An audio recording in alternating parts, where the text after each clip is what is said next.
দিবস পালন করেছি এবং সেই জন্য তাকে অসংখ্য ধন্যবাদ। কেন আজকের পশ্চিমবঙ্গ দিবস পালন করাটা, সদ্য নির্বাচন শেষ হয়েছে, আবার বাই ইলেকশন ডিক্লেয়ার হয়েছে, এর মধ্যে অন্তত প্রতীকী হিসেবেও আজকের দিনটা মনে করাটা যারা করতে পেরেছেন তাদের পক্ষে একটা স্পেশাল এফোর্ট দিতে হয়েছে। এবং আমাদের যারা বিরোধীরা রয়েছে তারা চায় যে আমরা পশ্চিমবঙ্গ দিবস পালন করি না, এবং কেন তারা চায় সেটা আমরা ভালো করে জানি, সে বিষয়ে কিছুটা আমি পরে ছোঁবো। শ্রদ্ধেয় প্রবালদা রয়েছেন এখানে এবং আমার অগ্রজ বন্ধুও বলতে পারি, বিশেষ করে যিনি বহু বছর ধরে এখানে পরিশ্রম করেছেন সাংগঠনিক দিক থেকে, শ্রদ্ধেয় মনোজ দা, তাকে কালকের জন্য অনেক অনেক শুভেচ্ছা। অগ্নি পরীক্ষা, আমরা অনেকে অগ্নি পরীক্ষার মাধ্যমে গেছি, কেউ উত্তীর্ণ হয়েছে, কেউ হতে পারিনি। এবং আমি বলি যে একটা ক্যাটেগরি রাখা উচিত, প্রার্থীরা যারা হেরেছে তাদেরও একটা ক্যাটেগরি হওয়া উচিত, এবং তাদের কি অভিজ্ঞতা এবং তাদের অভিজ্ঞতার মাধ্যমে আর কি শেখা যেতে পারে আগামী দিনে, সেটাও একটা ক্যাটেগরি হতে পারে। আজকে প্রবালদা যখন এখানে বক্তব্য রাখছিলেন, আমার একটা কথা বারবার মাথায় আসছিল, যে আমরা যখন পশ্চিমবঙ্গ দিবস পালন করছি, উদযাপন করছি, এবং বহু বছর ধরে কিছু সংখ্যক মানুষ, এখন আরো বেড়েছে, পশ্চিমবঙ্গ দিবস পালন করতে থেকেছে, এবং এই ইতিহাসকে আমাদের ভুলিয়ে দেওয়া হয়েছে। পশ্চিমবঙ্গ দিবস 20 জুন কেন? একটিমাত্র রাজ্য যার কোনো দিবস ছিল না, এবং গত বছর আমাদের চাপে পড়ে হঠাৎ 14ই এপ্রিল মনে হয় রাজ্য সরকার থেকে 14ই এপ্রিল, অসীমদা আছেন, অসীমদা আপনাকেও 15ই এপ্রিল পয়লা বৈশাখের দিন গত বছর চাপে পড়ে তারা ঘোষণা করলো, পয়লা বৈশাখ তো আদি অনন্তকাল ধরে হয়ে আসছে, পশ্চিমবঙ্গ গঠন হয়েছে 75 বছর, কিন্তু পশ্চিমবঙ্গ দিবস বলে একটি দিন হতে পারে। অন্য state foundation day, statehood day রয়েছে। আজকে আন্ধ্রপ্রদেশের মাননীয় রাজ্যপাল তিনিও টুইট করে পশ্চিমবঙ্গবাসীকে পশ্চিমবঙ্গ দিবসের শুভেচ্ছা জানিয়েছেন।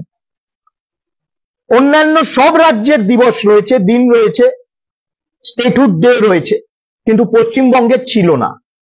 এবং আমাদের দাবি বারবার ছিল যে 20 জুন পশ্চিমবঙ্গ দিবস ঘোষণা করা উচিত, আমরা সেইভাবে পালন করেছি। একটা কথা আমরা ভেবে দেখি, এবং বিশেষ করে যারা এই ভোটে, এই নির্বাচনে, সাধারণ নির্বাচনে যারা খালি ভোট কাটুয়া লে হালুয়া করেছে, বামপন্থীরা,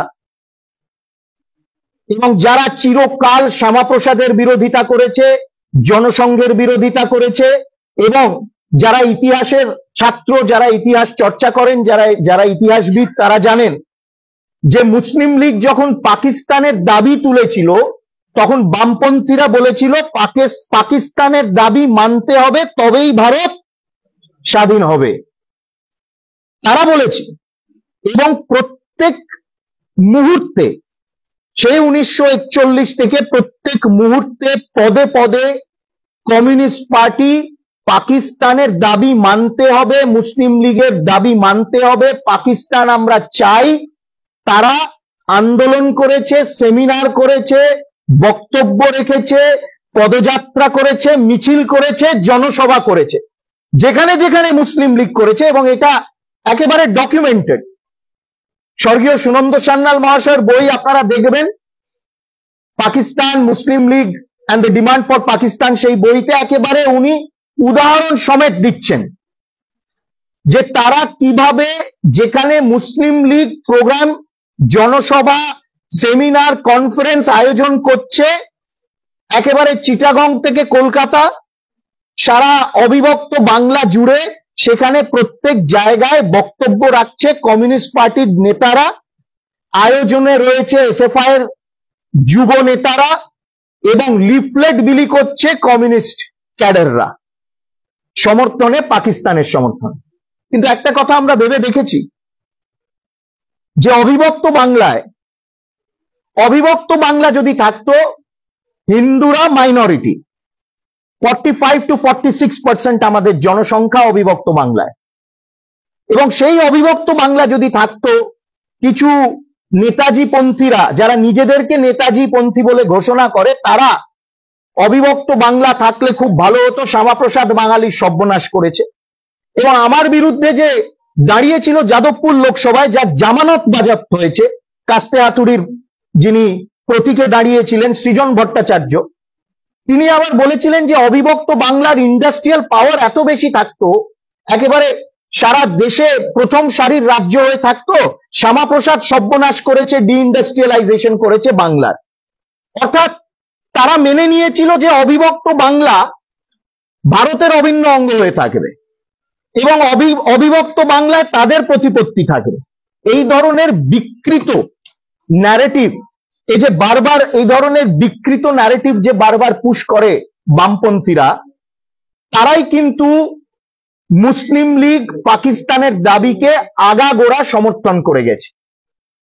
এবং আজকে অবিভক্ত বাংলায় ডক্টর বিধানচন্দ্র রায়, যদি অবিভক্ত বাংলা থাকতো, ডক্টর বিধানচন্দ্র রায়, প্রফুল্ল ঘোষ, সিদ্ধার্থ শঙ্কর রায়, বুদ্ধদেব ভট্টাচার্য, কমরেড জ্যোতি বসু এবং মমতা বন্দ্যোপাধ্যায় মুখ্যমন্ত্রী হতে পারতেন না।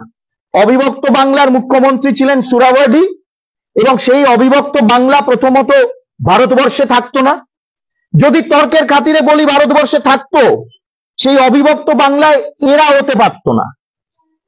হাকিম সাহেব হতেন, কোন শৌকত সাহেব হতেন, কোন ইসলাম সাহেব হতেন, তারাই হতো বাংলার মুখ্যমন্ত্রী। বুদ্ধদেব ভট্টাচার্য হতে পারতেন না। আমি একটা আমার কয়েকদিনে, এক মাসখানেকের মধ্যে সিএ নিয়ে একটি বই বেরোবে। সেই বই এখন দ্রুত গতিতে কাজ চলছে। এই আমরা রানাঘাটে দাঁড়িয়ে রয়েছি।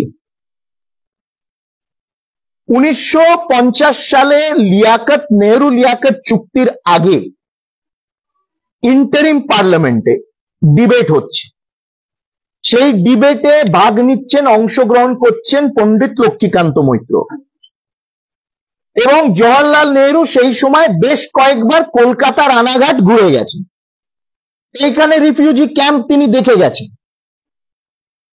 তিনি বলছেন, নেহরু বলছেন পার্লামেন্টে, এবং সেটা আমি আমার বইতে উল্লেখ করেছি রানাঘাট বলেই, বলছেন যে আমি তো ক্যাম্প ঘুরে দেখলাম, এই যে আপনারা বলছেন যে একেবারে নিঃস্ব হয়ে তারা আসছে শরণার্থীরা, আমি দেখলাম না, বেশ কিছু বিলঙ্গিং তো তারা নিয়ে আসছে। তারা কিছু মানে কিচেন ওয়্যার আনছে, রান্না করার সব সরঞ্জাম আনছে, তারা একটু বেডিং টেডিংও নিয়ে আসছে, তাদের অনেকের হাতে গায়ে গয়নাও রয়েছে। অর্থাৎ এই যে আপনারা বারবার বলছেন যে ওখান থেকে তারা নিঃস্ব হয়ে তাদেরকে পাঠিয়ে দেওয়া হচ্ছে, এটা ঠিক না। পণ্ডিত লক্ষ্মীকান্ত মৈত্র উঠলেন, ইন্টারভিন করলেন। ইন্টারভিন করে জওহরলাল নেহরুকে বললেন যে পণ্ডিতজি, আপনি একটা জিনিস একটু খেয়াল করবেন, ভুলে গেছেন আপনি এই যে 10 দিন ধরে কলকাতায় ক্যাম্প করে এই যে নদিয়া আপনি আসা যাওয়া করছেন, এই খবরটা তো পাকিস্তানের কাছে আছে। তারা তো জানেন আপনি কলকাতায় ক্যাম্প করছেন এবং সেইখান থেকে ঘুরে ঘুরে ধুবুলিয়া, রানাঘাট, এইসব অঞ্চলগুলো আপনি ঘুরে দেখছেন। সেই জন্যেই তারা সম্পূর্ণ নিঃস্ব না করে কিছু তাদের হাতে দিয়ে পাঠিয়ে দিচ্ছে, যাতে আপনি এই কথাটা পার্লামেন্টে বলেন। এবং এই নেহরু লিয়াকত চুক্তি যেটা আপনি করতে যাচ্ছেন, আমি লিখে দিচ্ছি, পণ্ডিত লক্ষ্মীকান্ত মৈত্রর কথা, ইংরেজি অসাধারণ, ইংরেজিও বলছেন যে এটা কাটা ঘায়ে নুন ছেটার মতো, এবং এটা আপনি পরে বুঝতে পারবেন। আমার কথা আজকে এই বক্তব্যটা আমি এই কারণে বলছি যে আমাদের মনে হয় এইবারের নির্বাচনের পর কিছু পরিষ্কার অবস্থান, পরিষ্কার বক্তব্য আমাদের নিজেদেরও আগামী দিনে বলা উচিত। যে বক্তব্যগুলো, যে অবস্থানগুলো, ওই যে ভাড়াটিয়া যে কি বিশ্লেষক থাকে, কি নাম, বিশ্বরূপ চক্রবর্তী না কি নাম, কি ও বিশ্বনাথ চক্রবর্তী, সব ভাড়াটিয়া, আসল ইস্যুতে কোনোদিন যাবে না। তারা গোল গোল করবে খালি, এবং খালি বিজেপিকে উপদেশ দেবে। তৃণমূল কংগ্রেস সিপিএম কে কোনোদিন কংগ্রেসকে এরা উপদেশ দেবে না। বিজেপির যেই 6টা সিট কমলো তখনই বিশ্বনাথ তখনই বিশ্বনাথ উঠে পড়লো ভাষণ দিতে। কিন্তু তাকে যদি জিজ্ঞেস করেন যে ডেমোগ্রাফিক ভোটিং প্যাটার্নটা কি ছিল এবং কেন এই ধরনের ডেমোগ্রাফিক ভোটিং প্যাটার্ন হয়েছে পশ্চিমবঙ্গে, সেই অ্যানালিসিস সেই বক্তব্য ওরা জোর গলায় চোখে চোখ রেখে কোনোদিন করবে না। কেন? ওই যে রসদ ফুরিয়ে যাবে, তাহলে যাদের কাছ থেকে পায় মাইনের উপর যে মাইনেটা পায় সেটা বন্ধ হয়ে যাবে। আরেকটা কথা আজকের দিনে আমাদের বিশেষ করে মনে রাখা উচিত, যে একটা থিওরি আছে, মানে বামপন্থীরা বলে এই যে পশ্চিমবঙ্গ গঠন বাংলা ভাগ করা, এটা ভদ্রলোক আপার কাস্ট নেতারা যারা ছিল, মুখুজ্জে বানুজ্জে চাটুর্জে, এটা তাদের একটা চক্রান্ত ছিল। এটা তারা, it is the upper class bhadralok leaders who demanded the partition of Bengal. এটাও একেবারে ইতিহাসের বিপরীত সত্য। আমাদের মনে রাখতে হবে যে প্রমথ রঞ্জন ঠাকুর থেকে শুরু করে রামানন্দ দাস, বিজয় কৃষ্ণ সরকার, এরা সব এমএলএ, কিন্তু অবিভক্ত বাংলার লেজিসলেটিভ অ্যাসেম্বলিতে এমএলএ, এবং সতীশচন্দ্র বৈরাগী কলকাতার দাঙ্গায় যার বাড়ি একেবারে ভস্মীভূত হয়ে গেছিল, সতীশচন্দ্র বৈরাগী ডক্টর বি আর আম্বেদকরের অনুরাগী। এরা সবাই সাপোর্ট করেছিল পার্টিশন অফ বেঙ্গল। এবং এনসি চ্যাটার্জি, হিন্দু মহাসভার সভাপতি, সেই সময় প্রাদেশিক সভাপতি, তার ভাষণে, যেখানে হিন্দু মহাসভা বাংলা ভাগের রেজলিউশন পাস করলো, তার ভাষণে পরিষ্কারভাবে নির্মল চন্দ্র চট্টোপাধ্যায়, স্বর্গীয় সোমনাথ বাবুর পিতৃদেব, তিনি বলছেন যে যারা এসসি কমিউনিটির মেম্বার, বাংলা ভাগ হওয়ার পর 60% এসসি সম্প্রদায়ের যারা, তারা পশ্চিমবঙ্গেই অবস্থান করবে এবং তাদেরকে সম্পূর্ণ অ্যাসিওরেন্স আমরা দিচ্ছি যে তাদের রাইটস, তাদের অধিকার সম্পূর্ণভাবে অক্ষুণ্ণ থাকবে। 1, 2, 27 মে 1947 সালে, শুনবেন এই কথাটা বারবার বলে যে এরা বলবে যে বাংলা ভাগ হয়ে বাঙালির ক্ষতি হয়েছে, আমরা সেই জন্য বাংলা বিরোধী। 27 মে 1947 সালে কলকাতার ইউনিভার্সিটি ইনস্টিটিউট হলে, সেখানে ডিপ্রেসড ক্লাস সোসাইটি, যেটার নেতৃত্ব বি আর আম্বেদকর দিয়েছিলেন, সেই এসসি সমাজের নেতাদের দ্বারা সংগঠিত হলো একটি বিশেষ সভা। ইউনিভার্সিটি ইনস্টিটিউট এখনো রয়েছে কলকাতায়, বঙ্কিম চ্যাটার্জি স্ট্রিটে। এবং সেই সভাতে বাবু জগজীবন রাম এবং ডক্টর রাজেন্দ্র প্রসাদ তারা উপস্থিত ছিলেন। প্লিজ এই কথাটা আমাদের মনে রাখতে হবে। বাবু জগজীবন রাম, তার মতন স্টেচারের দলিত নেতা স্বাধীন ভারতবর্ষে খুব কম হয়েছে। তিনি কংগ্রেস করেছেন না করেছেন আমার দেখার দরকার নেই, কিন্তু কংগ্রেসই হয়ে তিনি সেইখানে উপস্থিত ছিলেন। উপস্থিত হয়ে সেই কনফারেন্স, সেই সভা সম্পূর্ণ সমর্থন করলো শ্যামাপ্রসাদের এই ডিমান্ডকে যে আমরা বাংলা ভাগ করি, পশ্চিমবঙ্গ গঠন হোক, হিন্দু মেজরিটি পশ্চিমবঙ্গ, এবং সেটা ভারতের অভিন্ন অঙ্গ হিসেবে, একটি রাজ্য হিসেবে, অভিন্ন অঙ্গ একটি রাজ্য হিসেবে আমরা সেটাকে স্থাপনা করি। কারা সমর্থন করেছিল? এসসি সমাজের সব নেতারা। কে ছিলেন সেই সভায়? বাবু জগজীবন রাম, ডক্টর রাজেন্দ্র প্রসাদ। তারা তাদের সভাপতিত্বে এই সভা হয়ে সেই সভা সমর্থন করলো। এবং এই 20 জুন 1947 সালে যখন ভোটাভুটি হলো, হ্যাঁ আমরা জানি ভোটাভুটি হয়েছিল, এবং যারা হিন্দু বিধায়করা ছিল তারা এক স্বরে ভোট দিয়ে পশ্চিমবঙ্গ গঠনের পক্ষে নিজেদের সমর্থন জানিয়েছিল। এবং সেই রেজলিউশনটা ওয়াজ স্পন্সর্ড, অ্যাসেম্বলিতে তো রেজলিউশন স্পন্সর্ড হয়, অসীমদা, স্পন্সর করতে হয় রেজলিউশন। সেই রেজলিউশন স্পন্সর হয়েছিল হিন্দু মহাসভা এবং কংগ্রেস মিলে, স্পন্সর করেছিল। আজকে কংগ্রেসরা নিজেদের ইতিহাস ভুলে গেছে বলেই তো ইউসুফ পাঠান বসে গেল। ইতিহাসটা মনে রাখলে আর ইউসুফ পাঠান বসতো না, ভুলে গেছে বলেই এই অবস্থা। কংগ্রেস হিন্দু মহাসভা স্পন্সর্ড রেজলিউশন পশ্চিমবঙ্গ গঠনের, সেজন্য কংগ্রেস যতই গালাগালি দিক আমাদেরকে, শ্যামাপ্রসাদকে কংগ্রেস এবং ইন্ডি জোটের পিন্ডিরা যতই গালাগালি দিক, ইতিহাস হচ্ছে এই যে তারা পশ্চিমবঙ্গ গঠন সমর্থন করতে বাধ্য হয়েছিল নিজেদের অস্তিত্ব বাঁচানোর জন্য, এবং কমরেড জ্যোতি বসুও সাপোর্ট করেছিলেন। বামপন্থীরা কি করেছিল? অ্যাসেম্বলির ভেতর শ্যামাপ্রসাদের সমর্থন করেছিল, পশ্চিমবঙ্গ গঠনের সমর্থন করেছিল, বাইরে এসে কি বলেছিল? বাংলা ভাগ করলো কে? শ্যামাপ্রসাদ আবার কে? এই স্লোগান দিয়েছিল। মানে চিরকাল বজ্জাতি করেছে তারা, চিরকাল করেছে। সেই জন্য জ্যোতিবাবু জিতেছিলেন রেলওয়েমেন্স কনস্টিটুয়েন্সি থেকে মুসলিম লীগের সাপোর্টে, এবং তার বিরুদ্ধে দাঁড় করিয়েছিল কংগ্রেস হুমায়ুন কবিরকে। 15 দিন ধরে হুমায়ুন কবিরকে কিডন্যাপ করিয়ে নিয়েছিলেন মুসলিম লীগ গুন্ডাদের দ্বারা, এবং সেই কিডন্যাপ করিয়ে আলাদা হুমায়ুন কবিরকে আলাদা করে গাজোয়ারি করে comrade Jyoti Basu railway colony, রেলওয়েমেন্স কলোনির কনস্টিটুয়েন্সি থেকে জিততেন। এগুলো ইতিহাস। এবং সেই ভোট যখন হলো, আমাদের মনে রাখতে হবে আজকের দিনে 20 জুন 1947 সালে ভোট যখন হলো, 25 জন 30 জন SC MLA undivided Bengal legislative অ্যাসেম্বলিতে, হিন্দু এমএলএদের মধ্যে 30 জন এসসি সম্প্রদায়ের এমএলএ, তার মধ্যে 25 জন voted in favour of creation of West Bengal. সেই জন্য কেউ যদি বলে আপার কাস্ট কনস্পিরেসি, কয়েকটা বই মুখে মেরে দেবেন, কয়েকটা লাইন, ইতিহাসের লাইন মুখে মেরে দেবেন। এবং আজকের দিনে দাঁড়িয়ে আমি বলতে একটু বাধ্য হচ্ছি, আমি সাধারণত এই কথা বলি না, কুচবিহারে একজন খুব লাফালাফি করছেন, বিজেপির সাংসদ হয়ে লাফালাফি করছেন। কেন করছেন তিনি জানেন, এবং একেবারে প্রায় নতজানু হয়ে যেভাবে একজনকে রিসিভ করলেন, তিনি হয়তো ইতিহাসটা জানেন না।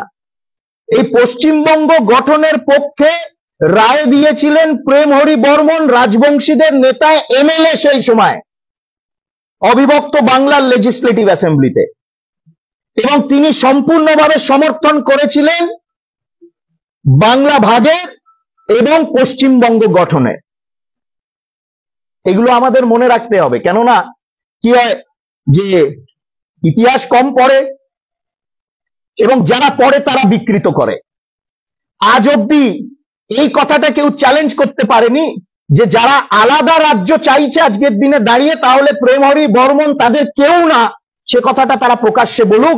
তিনি রাজবংশী ছিলেন না, তিনি রাজবংশীদের নেতৃত্ব দেননি, তার কোনো অবদান ছিল না, আমরা তার কন্ট্রিবিউশনকে নস্যাৎ করছি, তারা বলুক। তাহলে তারপর তারা ডিমান্ড করুক বাংলা ভাগে। এবার আমি খুব সংক্ষেপে, কেন বিমলদা এসছেন কি? আসেননি এখনো না, বিমলদা আসেন। আমি একটু সংক্ষেপে বলছি যে এই যে পশ্চিমবঙ্গ দিবস উদযাপন না করাটা, মানে কেন এই ধরনের পরিস্থিতি পশ্চিমবঙ্গে হবে যে আমরা আমাদের অতীতকে ভুলিয়ে দেব, এবং বঙ্গ থেকে পশ্চিমবঙ্গ কেন হলো, এই কথাটা আমরা বলতে চাই না। বা যারা শাসক দল, যারা শাসনতন্ত্র নিয়ন্ত্রণ করছেন, যারা শাসন আসনে বসে আছে, শাসকের আসনে, তারা এই কথাগুলো বলতে চাইছেন না। এবং সেই জন্য এই যে দাবিটা যে আমরা পশ্চিমবঙ্গের নাম বদলে বঙ্গদেশ বা বঙ্গপ্রদেশ বা বাংলা এইসব করতে চাই, এই দাবিটা একটাই কারণে যে আমরা অতীতের ইতিহাসকে ভুলিয়ে দিতে চাইছি। এই দাবিটা তারা সেই জন্যই করছেন, এবং সেই জন্য এতদিন, এবং গত বছর আপনারা দেখেছেন যে কিভাবে একটি রাজ্যের মুখ্যমন্ত্রী তিনি কিভাবে প্রকাশ্যে বলছেন যে প্র্যাকটিক্যালি দেশভাগের ইতিহাসকে তিনি নস্যাৎ করছেন, তিনি ডিজন করছেন। দেশভাগের ইতিহাস নিয়ে আমরা চর্চা করতে চাই না। এবং আপনাদের আবার মনে করিয়ে দিচ্ছি, আবার 14ই আগস্ট আসছে, 14ই আগস্ট আবার আসছে, এবং এই নদিয়াতেই গত বছর সবচেয়ে লম্বা পদযাত্রা হয়েছিল, সারা দেশে বিভাজন বিভীষিকা দিবস উদযাপিত হয়েছিল, পশ্চিমবঙ্গে হয়েছিল, নদিয়াতে হয়েছিল, নদিয়াতে সবচেয়ে লম্বা সবচেয়ে বড় পদযাত্রা হয়েছিল। বিভাজন বিভীষিকা দিবসও যাতে পালন না হয় তার সম্পূর্ণ চেষ্টা তারা করেছে। বিভাজনের কথা আমাদের ভুলিয়ে দিতে হবে আগামী প্রজন্মে। সাউথ কোরিয়াতে আপনারা গিয়ে বলুন তো যে আমরা দেশভাগের ইতিহাস ভুলিয়ে দিতে চাই, মারতে যাবে। তারা খুব পলিশ বলে মারে না, কিন্তু একটু কারাতে কুমফু দেখিয়ে দেবে। দেশভাগ কেন হয়েছিল, কেন কোরিয়া নর্থ এবং সাউথ কোরিয়া হয়েছিল, তার ইতিহাস প্রত্যেক স্কুলে প্রত্যেক ছাত্রকে পড়ানো হয়। তারা এই ইতিহাস ভুলে যেতে চাইছে না। কেন? তারা বোঝে, তারা জানে যে ইতিহাসের মাধ্যমে আগামী দিনে তারা নিজেদের সমাজকে আরো সুরক্ষিত রাখতে পারবে। এবার এর প্রেক্ষাপটে প্রবালদা বলছিলেন যে এই ইলেকশনে, আগামী ইলেকশনে বা আমাদের কাজের মাধ্যমে, আমাদের দলীয় কাজের মাধ্যমে, রাজনৈতিক কাজের মাধ্যমে এই দিবসের তাৎপর্যপূর্ণতা কি? একটা পরিষ্কার প্রশ্ন নিজেদের করা উচিত এবং আমাদের প্রকাশ্যে শুরু করা উচিত। সেটা হলো যে পশ্চিমবঙ্গের গঠন কেন হয়েছিল। এবং এখানে আমরা সবাই যারা বসে আছি আমরা জানি, এই নিয়ে আর চর্চা করার কোনো দরকার নেই যে পশ্চিমবঙ্গের গঠন কেন হয়েছিল। এবং শ্যামাপ্রসাদ বাবু তার নিজের উক্তিতে মার্চ মাস 1947 সালে তাকে যখন হিন্দু মহাসভার দায়িত্ব দিল, হিন্দু মহাসভার নির্মল চন্দ্র চ্যাটার্জি সেই তারকেশ্বরের হিন্দু মহাসভার প্রাদেশিক সভায় তিনি বলছেন যে let us declare today that as the Muslim League persists in its fantastic idea of establishing Pakistan in Bengal, নির্মল চন্দ্র চ্যাটার্জি বলছেন যে আমরা পরিষ্কারভাবে বলি, মুসলিম লীগ যেহেতু ইনসিস্ট করছে যে আমরা সম্পূর্ণ বাংলাকে পাকিস্তানে নিয়ে যেতে চাই, the Hindus of Bengal must constitute a separate province under a strong central government. অর্থাৎ বাংলার যে হিন্দুরা তাদেরকে প্রকাশ্যে এই সংকল্প নিতে হবে যে আমরা একটা আলাদা প্রদেশ গঠন করব একটি জাতীয় সরকারের অধীনে। This is not a question of partition. মানে উনি বলছে এটা দেশভাগের কথা না, তার চেয়েও বেশি বড় একটি মৌলিক কথা, সেটা হচ্ছে this is a question of life and death for us. আমাদের জীবন মৃত্যুর কথা, আমাদের জীবন মৃত্যুর বিষয় এই বিষয়টি। ফর আস অর্থাৎ আমরা কারা? দি বেঙ্গলি হিন্দুস। উনি নিজেই কথাটা উক্তিটা বলছেন, দ্য বেঙ্গলি হিন্দুস। আমাদের জন্য এটা জীবন মরণের বিষয়। তারপরে সেই প্রাদেশিক সভা, হিন্দু মহাসভা শ্যামাপ্রসাদকে দায়িত্ব দিল যে তিনি এই বিষয়টাকে এগিয়ে নিয়ে যাবেন, এগিয়ে নিয়ে গিয়ে একটি আলাদা রাজ্যের গঠনের প্রক্রিয়া তিনি শুরু করবেন। এবং সবচেয়ে আশ্চর্যের বিষয় হচ্ছে এই যে হিন্দু মহাসভার প্রাদেশিক সম্মেলন শেষ হলো, এই রেজলিউশন পাস হলো, শ্যামাপ্রসাদকে দায়িত্ব দেওয়া হলো, আলাদা বাংলা ভাগ করে আলাদা রাজ্য গঠন হবে ভারতের অন্তর্গত, যেখানে হিন্দুরা বসবাস করবে, বাঙালি হিন্দুরা। এই সব নির্ণয় নেওয়া হলো।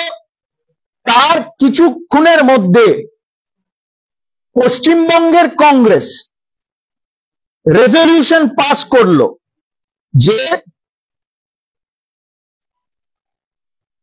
such portions of Bengal as are desirous of remaining within the Union of India should be allowed to remain so and be formed in a separate province within the Union of India. অর্থাৎ বাংলার সেই অঞ্চলগুলো, যে অঞ্চলগুলো ভারতবর্ষের অধীনে থাকতে চায় আলাদা রাজ্য হিসেবে, তাদেরকে সেই অনুমতি দেওয়া হোক। অর্থাৎ বাংলা ভাগ করা হোক, কংগ্রেসের রেজলিউশন। এবং সেই জন্য বলছি যে সবাই পালন করা উচিত পশ্চিমবঙ্গ দিবস। শুধু বিজেপি কেন করছে? কংগ্রেসেরও করা উচিত, কমিউনিস্টদেরও করা উচিত, তারাও ভোট দিয়েছিল, সব ভুলে গেছে। ভুলিয়ে দেওয়া হয়েছে ইচ্ছে করে। ভুলিয়ে না দেওয়া হলে আমাদের গালাগালি করতে পারবে না তাহলে। এবং স্বার্থের জন্য, ঠিক ঠিক স্বার্থের জন্য চেপে গেছে এগুলোকে ইচ্ছাকৃতভাবে। কলকাতা হাইকোর্টের 50 জন লিডিং ব্যারিস্টার তারা রেজলিউশন নিজেরা পার্টিশনের পক্ষে, পশ্চিমবঙ্গ গঠনের পক্ষে রেজলিউশন পাস করলো। চেম্বার অফ কমার্স কলকাতায় 30 এপ্রিল 1947 সালে চেম্বার অফ কমার্সের বিশেষ সভা অনুষ্ঠিত হলো। সেখানে সবাই মিলে তারা সমর্থন করলো পশ্চিমবঙ্গ গঠনের, এবং সেই সমর্থনের বিজনেস মানে অর্থাৎ ইন্ডাস্ট্রি এবং বিজনেস যারা সমর্থন করেছিল, সেই সমর্থনের প্রধান কাণ্ডারি হচ্ছেন জিডি বিড়লা, যিনি কংগ্রেসের লিডিং ফাইন্যান্সিয়ার ছিলেন। গান্ধীজির সবকিছু সাপোর্ট এবং ফাইন্যান্স করতেন জিডি বিড়লা। সেই জিডি বিড়লা সাপোর্ট করলো পশ্চিমবঙ্গ গঠনে। তো বেঙ্গল চেম্বার অফ কমার্সকে উদযাপন করা উচিত পশ্চিমবঙ্গ দিবস। দেখবেন আস্তে আস্তে যখন লিস্টটা হবে আমরা দেখব যে সবারই উদযাপন করা উচিত পশ্চিমবঙ্গ দিবস। কংগ্রেসেরও করা উচিত, কংগ্রেসের শাখা প্রশাখাদেরও করা উচিত এই 20 জুন। এই জন্য আমি ভাবলাম যে এই কথাগুলো একটু আপনাদের সামনে রাখি। আমার কাছে একটা খুব ইন্টারেস্টিং একটা নথি রয়েছে, সেই দিয়ে শেষ করব। এটা একটা খোলা চিঠি, ওপেন লেটার। সেই সময় হতো ওপেন লেটার, আজকালকার দিনে এই প্রথাটা চলে গেছে, ওপেন লেটারের প্রথা হতো পাওয়া যায়। পশ্চিমবঙ্গের দিকপাল এক একজন নামকরা, যারা সেই সময় যাদের বিশাল প্রভাব ছিল সমাজে, তারা এই চিঠিটা ইস্যু করে নিজেদের হস্তাক্ষর দেয়। মানে আমরা যেমন একদিকে জানি যে রমেশ মজুমদার, স্যার যদুনাথ সরকার সবাই মিলে ডক্টর মেঘনাথ শাহ সমর্থন করেছিলেন শ্যামাপ্রসাদের এই ডিমান্ড। অন্যদিকে openly homeland for Bengal Hindus বলে একটি ওপেন চিঠি এদের হস্তাক্ষরে রিলিজ করা হলো, এবং সেখানে বক্তব্য, মানে এই ধরনের পরিষ্কার বক্তব্য যে কেন পশ্চিমবঙ্গ গঠন করা উচিত, যারা নিজেদের সই করেছিল এই চিঠিতে তারা বলছেন যে যারা কলকাতা, ঢাকা এবং নোয়াখালীর দাঙ্গার সময় চুপ করেছিল, তারা এখন বাংলা ভাগের বিরোধিতা করছে। কিন্তু আমাদের প্রশ্ন হচ্ছে তারা নোয়াখালীর সময় চুপ করেছিল কেন? তারা যখন কলকাতাতে দাঙ্গা হয়েছিল চুপ করেছিল কেন? এখন হঠাৎ তাদের মনে হচ্ছে কেন যে তারা বাংলা ভাগ চায় না? এখানে আরেকটা কথা বলি, ডক্টর নীতিশ সেনগুপ্ত তৃণমূল কংগ্রেসের এমপি ছিলেন কাঁথি থেকে, প্রথম দফায় কলকাতা পোর্ট ট্রাস্টের চেয়ারম্যান ছিলেন, আইএস, সারা জীবন কংগ্রেস করেছিলেন, কংগ্রেসের সমর্থক, প্ল্যানিং কমিশনেরও তিনি ডেপুটি চেয়ারম্যান বা এরকম কিছু একটা ছিলেন কোন একটা সময়। নীতিশ সেনগুপ্ত তার বইতে লিখছেন যে শ্যামাপ্রসাদ যখন বাংলা ভাগের কথা বললেন তখন কমিউনিস্টরা তার বিরোধিতা করলেন। কমিউনিস্টরা বললেন যে না না না না না, আমরা বাংলা ভাগ চাই না, আমরা অবিভক্ত বাংলা চাই, কিন্তু আমরা চাই যে এই অবিভক্ত বাংলা সম্পূর্ণটা পাকিস্তানে চলে যাবে। এই অবস্থান ছিল তাদের। এবং যারা বাংলার সমাজে যাদের প্রভাব ছিল, যাদের কথা মানুষ, বাঙালি শিক্ষিত সমাজ মানত, তারা লিখছে, তারা বলছেন যে আমরা যদি সাম্প্রদায়িক শান্তি চাই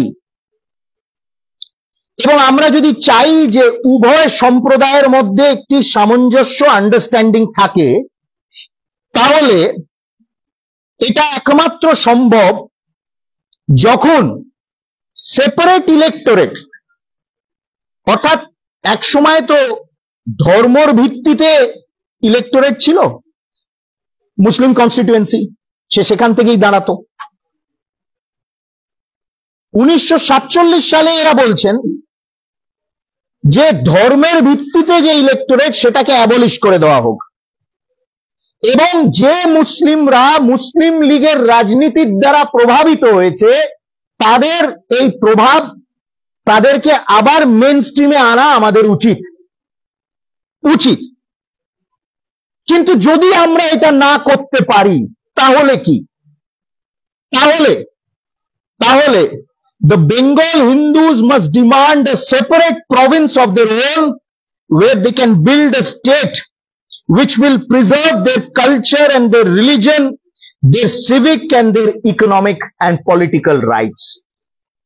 আমরা একসাথে থাকতে চাই, আমরা বিভাজনের রাজনীতি চাই না, কিন্তু এবং আমরা চেষ্টা করতে চাই যে যারা মুসলিম লীগের রাজনীতির দ্বারা প্রভাবিত সেই মুসলিম সম্প্রদায়কে আবার মেইন স্ট্রিমে আনতে। কিন্তু যদি আমরা না পারি তাহলে বাঙালি হিন্দু উঠে দাঁড়িয়ে ডিমান্ড করবে একটি আলাদা রাজ্য। সেই রাজ্যে বাঙালি হিন্দু নিজের সাংস্কৃতিক, নিজের ধর্মীয়, নিজের আর্থিক, নিজের রাজনৈতিক এবং নিজের সামাজিক অধিকার রক্ষা করতে সক্ষম হবে, সেই ধরনের রাজ্য আমরা গঠন করতে চাই।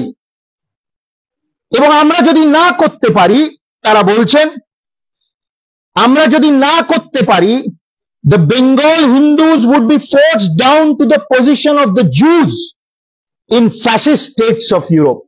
ইহুদিদের যেমন হিটলারের জার্মানিতে যেমন ভাবে রাখা হয়েছিল, আমরা যদি আমাদের রাজ্য গঠিত না করতে পারি, বাঙালি হিন্দুদের আগামী দিনে হিটলারের রাজ্যে ইহুদিদের মতন হয়ে যেতে হবে। কারা সই করেছিল, হস্তাক্ষর কারা করেছিল এখানে? যারা আপনারা ইতিহাসের ছাত্র বলবো, NC Chatterjee, PN Brahma x mayor of Kolkata, Suniti Kumar Chattopadhyay, Nalini Ranjan Sengupta, বিখ্যাত ডাক্তার নলিনী রঞ্জন সেনগুপ্ত, সনত কুমার রায়চৌধুরী এক্স মেয়র কলকাতা, উপেন্দ্রনাথ ব্যানার্জি সেই সময় দৈনিক বসুমতীর এডিটর এবং যিনি নির্বাসিতের আত্মকথা লিখেছিলেন, 12 বছর যিনি দ্বীপান্তরে ছিলেন, যার কথা উল্লেখ করছেন বীর সাভারকর তার নিজের বইতে। এরা সব এরা সবাই তখন সেই সময় এখানে প্রায় 100 জনের ওপর সিগনেটারি, তারা এই স্টেটমেন্টটা ইস্যু করেছিল। আমি বলছি যে আজকে 75 বছর পর পরিস্থিতি এক হয়ে দাঁড়িয়েছে পশ্চিমবাংলায়। কাদের জন্য পশ্চিমবাংলা গঠন হয়েছিল, কেন হয়েছিল, কিভাবে হয়েছিল, সেই বিষয়ে আমাদেরকে ঢাকঢাক গুড়গুড় না করে পরিষ্কারভাবে বক্তব্য রাখা উচিত। শ্যামাপ্রসাদ একটা কথা বলেছিলেন যে 98% of those, 98% of those who demanded Pakistan, তারা ভারতবর্ষে রয়ে গেছে। তো তাহলে পাকিস্তান ডিমান্ড করলে কেন? ডিমান্ড করলে পেয়ে গেলে, অথচ গেলে না, এখানে রয়ে গেলে। এবং এখানে রয়ে মানে আমি ওই প্যারালেল করতে চাইছি না, কিন্তু পশ্চিমবাংলায় এই ধরনের হবে যে গ্রাম বা যে মন্ডল বা যে গ্রামগুলো, যে বুথগুলো হিন্দু প্রধান বুথ, সেই বুথগুলো থেকে হিন্দুদের ভোট দিতে দেওয়া হবে না। আগের দিন রাত্রিরে সেই বুথগুলোতে, সেই গ্রামগুলোতে ঘুরে ঘুরে তাদেরকে বলা হবে ভোট দিতে যাবে না তারা।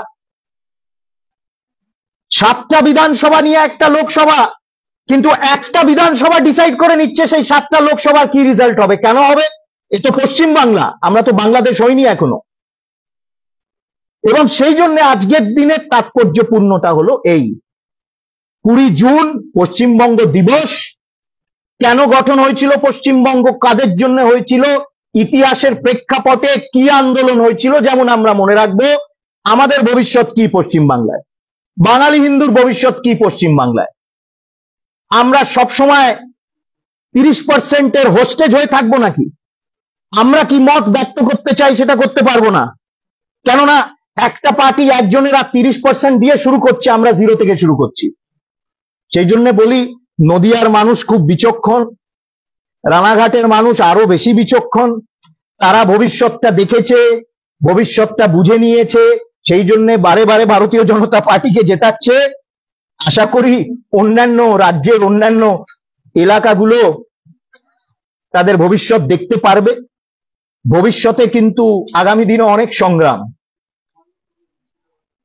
হ্যাঁ, মানে তাকে তো শোকজ করেনি, মানে শোকজ করেছে কিন্তু কোনো অ্যাকশন নেওয়া হয়নি, কোনো অ্যাকশন নেওয়া হয়নি। আমি বলি যে যারা এইবারে নতুন প্যাটার্ন হয়েছে, হিন্দু গ্রাম হিন্দু এলাকাগুলোকে চিহ্নিত করে করে এই শৌকত মোল্লা ফোল্লা এদের সব মোল্লারা গিয়ে গিয়ে তাদেরকে সেখানে চোখ রাঙিয়ে ভয় দেখিয়ে তারা যাতে ভোটটা না দিতে পারে তার ব্যবস্থা করেছে। এরা কাদের ভোটে জিতে এসছে এই প্রশ্নটাও করা যাক তাহলে, এবং পশ্চিমবাংলায় এরা কাদের ভোটে জিতে এসছে এই প্রশ্নটা করা যাক। এবং এই রাজনীতি যদি তারা করে তাহলে বাংলাদেশে গিয়ে করবে না কেন, এখানে কেন করবে? এবং সব মডেল কোড অফ কন্ডাক্ট, মনোজদা আছে না, মনোজদা মিটিং এ গেছে, হ্যাঁ, সব মডেল কোড অফ কন্ডাক্ট আমাদের জন্য, সব মডেল কোড অফ কন্ডাক্ট প্রার্থীর জন্য, সব মডেল কোড অফ কন্ডাক্ট পার্টির জন্য। ক্রিমিনালদের জন্য তো কোনো মডেল কোড অফ কন্ডাক্ট থাকে না ভাই, না ইলেকশন চলছে। তোমরা কিন্তু প্রার্থীও যেমন পার্টিও যেমন model code of conduct follow করছে, ক্রিমিনালদেরও বলা উচিত ভাই, অ্যান্টি সোশ্যালদের তোমরা ফলো করো। যত আইন, যত নোটিশ, যত রকম নিয়ম কানুন সব আমাদের জন্য। যারা বুথ দখল করছে, রাতারাতি গিয়ে যারা শাসাচ্ছে, যারা বন্দুক দেখাচ্ছে, মশলা দেখাচ্ছে, বোমা ফেলছে, তাদের জন্য কোনো নিয়ম কানুন, কোনো এনসিসি, কোনো ওসিসি, ডিসিসি কিছু নেই। এই মৌলিক প্রশ্ন কিন্তু, এবং সেই জন্য আরো বেশি করে আমরা পালন করি। এইবারে ইলেকশনের পরেই এসে গেছে ডেট, আগামী বছর এই হয়ে যাক, আগামী বছর আরো বড় করে আরো বিভিন্ন জায়গায় আমরা পালন করতে থাকি। একদিন পশ্চিমবঙ্গ দিবস 20 জুনই পালন হবে, কিন্তু আমাদের এই বিষয়গুলো মনে রাখতে হবে। আমাদের বিরুদ্ধে যারা, বিশেষ করে কমিউনিস্টরা, তারা আমাদের বিরুদ্ধে যারা বারে বারে বিষোদ্গার করেছে, আমাদের বিরুদ্ধে যারা ইতিহাসকে বিকৃত করেছে, তারা এই তথ্যগুলো ইচ্ছাকৃতভাবে তারা চেপে গেছে। বাঙালি হিন্দু হোমল্যান্ড, এই ডিমান্ডটা দলমত নির্বিশেষে ছিল, সম্প্রদায় নির্বিশেষে ছিল। এসসি যেমন করেছে, জেনারেলও চেয়েছে, প্রত্যেক দল এই ডিমান্ডটা করেছে। এই কথাটা আমাদের বলতে হবে। এই জন্যে প্রত্যেকের দায়িত্ব এই পশ্চিমবঙ্গের মৌলিক যে বিচার, পশ্চিমবঙ্গের মৌলিক উদ্দেশ্যকে সুরক্ষিত রাখার প্রত্যেকের দায়িত্ব। কেউ দায়িত্ব এড়াতে পারবে না। আমরা আমাদের দায়িত্ব পালন করব, জীবন দিয়ে পালন করব, আগামী দিনে আমরাই করব। কিন্তু অন্যরা যারা ইতিহাসে ভোট দিয়েছিল তারা হাত ধুয়ে ফেলেছে, এবং বিষাক্ত সাম্প্রদায়িকতা এখানে ছড়িয়েছে পশ্চিমবঙ্গে। এটা তারাই দায় আজকে পশ্চিমবঙ্গের এই অবস্থার জন্য। এই কথাগুলো বলার ছিল আমার। সোমনাথ বলছে আরো বলতে, কেন পরবর্তী বক্তা আসেনি, কিন্তু এবার একটা লট স্টক কমে গেছে, আরো বলতে আরম্ভ করলে ক্লাস হয়ে যাবে, ওই জন্য আর বেশি বলছি না। আবার আসি, আমার ইলেকশন দেখুন শ্যামাদা, আপনি তো ছিলেন, এবং আমি এখানে অনেককে আমি ধন্যবাদ জানাতে চাইছি যারা আমার ইলেকশনের সময় কঠিন পরিস্থিতি এখানে ভোট করেই আবার তারা ওখানে গিয়ে আমার পাশে দাঁড়িয়েছে। আমি তাদের ঠিকমতো দেখাশোনাও করতে পারিনি।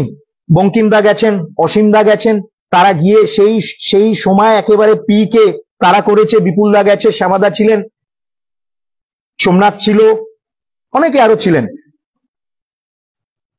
এই যে আমি যে এক্সাম্পলটা দিলাম, ডিলিমিটেশন কেন দরকার এবং ওয়ান নেশন ওয়ান ইলেকশন কেন দরকার, যে আমার 7টা বিধানসভার মধ্যে একটা বিধানসভা মাইনরিটি ডমিনেটেড, তারা ডিসাইড করছে যে তার ফলাফল কি হবে। কৃষ্ণনগরেও আপনারা জানেন, আমি আর সেখানে আর বিশদ আলোচনা করছি না, আমরা সবাই জানি কেন এই জিনিসটা কেন হবে। এবং ওখানে গিয়ে উগ্র সাম্প্রদায়িক বক্তব্য আমরা প্রত্যেক জায়গায় গিয়ে বলছি, এবং এটা আজও বলছি আমি, যারা শুভবুদ্ধি সম্পন্ন তারা ভাববেন, না ভাবলেও দরকার নেই, আগামী দিনে যা হবার হবে। আমরা অনেক ভাবতে বলেছি, আর বলছি যে আপনারা ভাবতে চাইলে ভাবুন, না হলে ভাবার দরকার নেই। নরেন্দ্র মোদীর প্রত্যেকটা প্রকল্প, জনমুখী প্রকল্প সারা দেশে বাস্তবায়িত হয়েছে, দলমত নির্বিশেষে, সম্প্রদায়ের নির্বিশেষে। কেউ বলতে পারবে না যে আমি মাইনরিটি সম্প্রদায় বলে আমি নরেন্দ্র মোদীর ওই প্রকল্প থেকে বঞ্চিত থেকেছি। আজ অব্দি আমি বারে বারে বলছি, একটা উদাহরণ দিক কেউ দিতে পারছে না। আজকে নরেন্দ্র মোদীর জনপ্রিয়তা মধ্যপ্রাচ্যে, মিডল ইস্টে নরেন্দ্র মোদীর জনপ্রিয়তা তুঙ্গে। স্বাধীন ভারতবর্ষের কোন প্রধানমন্ত্রী এই ধরনের জনপ্রিয়তা সৌদি আরব, কুয়েত, আবুধাবি, কাতার, দোহা এইসব জায়গায় নেই। 8 জন নাবিককে তিনি মৃত্যু মুখ থেকে ছাড়িয়ে আনলেন, এমনি এমনি তো আনেননি না, চোখ দেখে দেখে তো হয়নি, একটা রিলেশন তিনি ডেভেলপ করেছেন। তাদের কোনো অসুবিধা নেই নরেন্দ্র মোদীকে নিয়ে। তারা চায় তিনি প্রধানমন্ত্রী থাকুন, তারা চায় আরো বেশি কাজ করতে ভারতবর্ষের সাথে, কিন্তু এইখানে জুজু দেখানো হয় নরেন্দ্র মোদী। এবং এরা এই মাইনরিটি সম্প্রদায়ের যারা, তারা কোনো কিছু থেকে বঞ্চিত নয়, সব প্রকল্প তারা পেয়েছে, একেবারে ইকুয়াল অংশীদার তারা।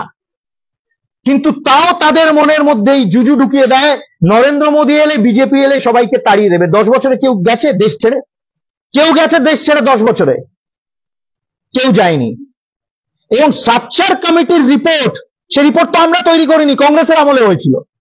এবং সাচ্চার কমিটির রিপোর্টে পশ্চিমবঙ্গে মাইনরিটিদের কি অবস্থা রয়েছে রিপোর্টে, আমরা তৈরি করিনি তো, আমাদের সময় আমরা সরকারেই ছিলাম না তখন। তো আমার কথা হচ্ছে যে, এবং সবকা সাথ সবকা বিকাশ আমরা বলেছি, তোমরা ওবিসি কোটা থেকে বার করে নিজেদের কোটা বানাতে চাও, এই প্রতিশ্রুতিগুলো তোমরা দিচ্ছ তোমাদের ম্যানিফেস্টোতে। আমরা বলছি সবাইকে নিয়ে চলার কথা, এবং চলেওছি গত 10 বছরে। সবাইকে ইকুয়াল রাইট দেওয়া, সবাইকে রাইট টু এডুকেশন, তারা পড়াশোনা করবে সব রকম। এবং এক একটা প্রকল্পের যা অংশীদার, যা পার্সেন্টেজ মাইনরিটিসরা অনেক পেয়েছে, সেই প্রকল্পের বেনিফিট তারাও লাভার্থী হয়েছে। এবং এই যে ইলেকশন গুলোতে এই উগ্র কথাবার্তা, যে তোমাদেরকে দেশ ছেড়ে ছাড়তে বাধ্য করবে, ইলেকশন কমিশন কানে তুলো দিয়ে বসেছিল হয়তো, জানি না, কারুর কানে গেল না এই কথা, কেউ নোট করলো না তারা, যে এই ধরনের কথাবার্তা, প্রভোকেটিভ কথাবার্তা বলা হচ্ছে।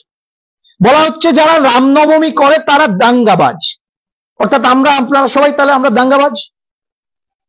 But I am a citizen under the constitution of India, I have a right, আমার অধিকার রয়েছে, আমার রেসপন্সিবিলিটি রয়েছে।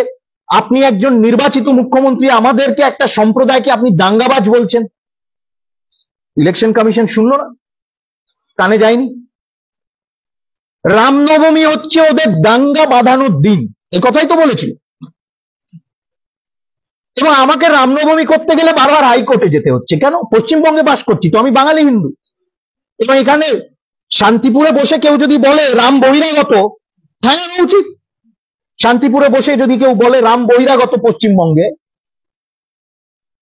না মানে সেই জন্য বলছি যে আমাদের নির্বাচনী প্রচারের ভাষা, আমরা তো ইস্যুভিত্তিক কথা বলেছি, আমাদের বিরোধী পক্ষ যারা ছিল তারা কি ইস্যুভিত্তিক কথা বলেছে? মোদী এলে তাড়িয়ে দেবে, এই তো কথা ছিল তাদের।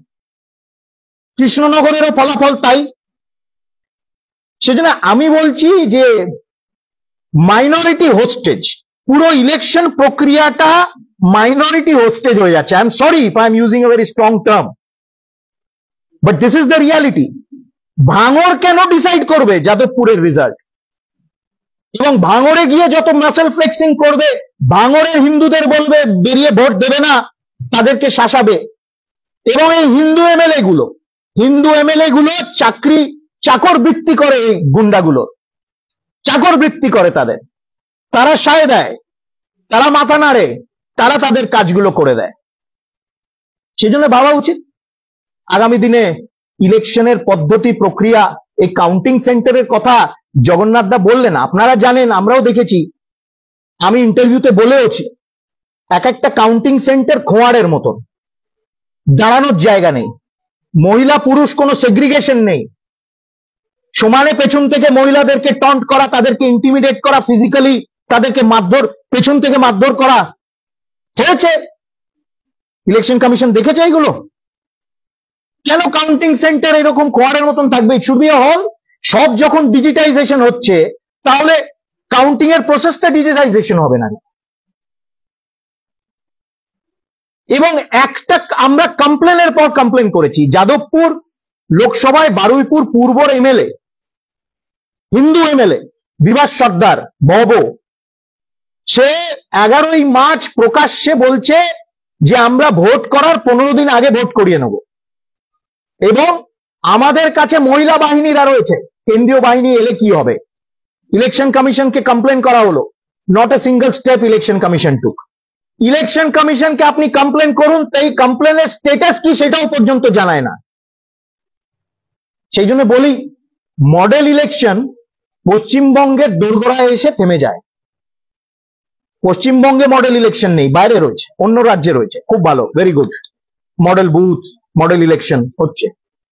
সেজন্য সব নিয়ে ডিলিমিটেশন থেকে শুরু করে ইলেকশনিয়ারিং, কাউন্টিং প্রসেস, ক্যাম্পেইন, এই সব নিয়ে ভাবনা চিন্তা করতে হবে আগামী দিনে, এবং সেই জন্য ওয়ান নেশন ওয়ান ইলেকশনটা খুব ইম্পর্টেন্ট। ওটা আগামী দিনে হলে অনেক কিছুর সমাধান হবে, at least for the time being. এই কথাগুলো বলার ছিল, সবাই অনেক এই এত ব্যস্ততার মধ্যে অনেক ধৈর্য ধরে শুনেছেন। এবং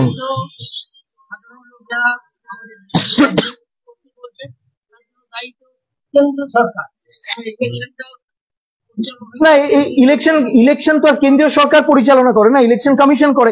ইলেকশন কমিশন এটা autonomous body under the constitution. কেন্দ্রীয় সরকার যদি ইলেকশন কন্ডাক্ট করতো তাহলে তো ইলেকশনের রেজাল্ট আমরা যা চাইতাম তাই হতো, 240 তো হতো না তাহলে। ঠিক আছে, হ্যাঁ, আমাদের বিমল শঙ্কর নন্দ উনি রাস্তায়